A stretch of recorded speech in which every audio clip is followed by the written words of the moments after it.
Chris, Mark Continue USA Today. Monty was praising you and Devin and DeAndre for having a lot of talks about just what that dynamic will be from a chemistry standpoint. What did those discussions throughout the season entail? What do you think it's taken to get to this point? It's been a lot. It was some tough ones. DA couldn't have said it better.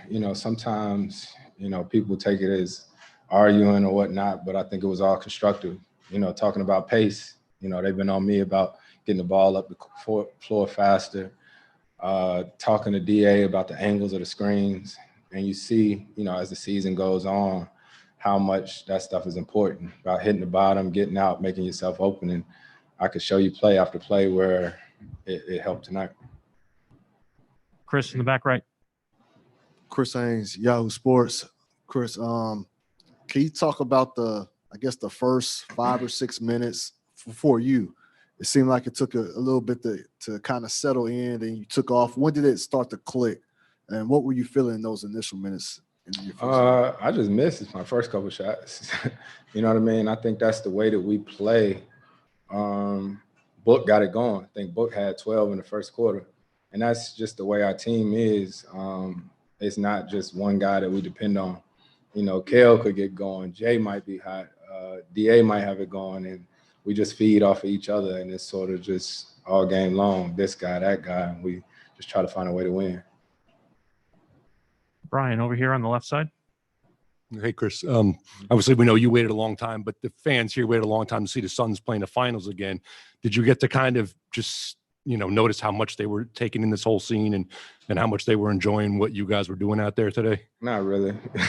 Not really. Probably maybe initially when we run out for warm-ups, but I'm just so locked into the game. I ain't really paying attention to much, just trying to stay in the moment.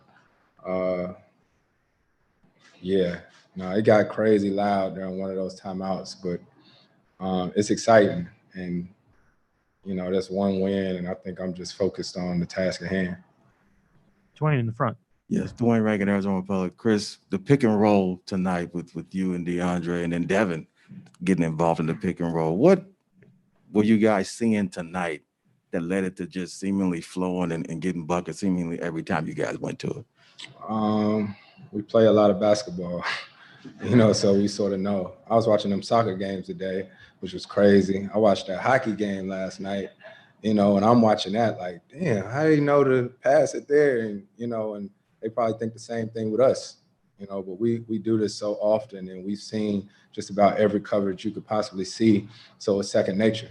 And I think our coaches, the way they prepared us since training camp, day in and day out, it seems repetitive to some, but for us, it's necessary. So. You're talking about pace. You guys had 20 points in transition. As far as pushing it, Mikal, is that just an automatic when he's ahead to get it to him? Yeah, they be on me bad about that, especially Willie Green. Willie was my teammate. Willie always said that I held on to the ball too long. You know what I mean? But it's, like I said, constructive criticism, in that Clipper game, the closeout game, Willie came and said, we need to get the ball over half court with 20 seconds, so I'm trying to make a conscious effort of making sure we playing with the right pace. Ramona and then Gina to Zoom. Hey, Chris. Ramona Shelburne, ESPN. Adam Silver gave his press conference that he always does at the finals before the game, and he said it's kind of poetic justice that you and him were on the phone so much last year from March till whenever the bubble started, and then now all of a sudden you're here. I mean, I don't know if you've ever put all that in perspective of all the things you did to keep the league going, and now you've ended up yourself here in the finals. But how do you sit with that not statement? too often. I mean, I'm just like everybody else. I got those memories that come up on my phone and show you where you were like a year ago. Dooley, Abdul Nader came up to me in the locker room before the game. He was like, see, a year ago today, we left to go to the bubble, so it's amazing to think all the things that's taken place since then. But I'm grateful for where I am now, and happy to have this opportunity. Gina Mizell, Suns.com. Chris, Monty shared before the game that the message around the facility on all the screens was just go hoop. Yeah, I mean, just when it's the message is that simple, where it's not like here's a tactical game plan thing, like just go out and play. Like, how much does that put a team at ease just to trust what you've done to get here and just, hey, go out and play? I think it's really good for our team because I've said it all season long. One thing that we're going to be is prepared. We're going to be prepared for every game. So, we always talk about, when preparation meets opportunity. So, shoot around. Coach said, go hoop. Y'all know what to do. Palmer on Zoom. Next up is going to be Brendan Clean with Locked On Suns. Hey, Chris. I'm curious with the way that you guys were able to kind of have a solution to a lot of the defenses that you saw them throw at you today. How much of that was scripted versus you guys just reading and reacting to what they were doing? Combination of both.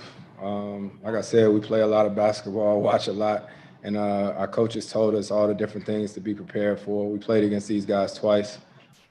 We prepared for Giannis or not Giannis, so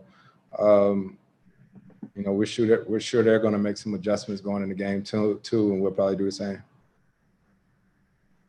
Final question is Kent Somers with the Arizona Republic.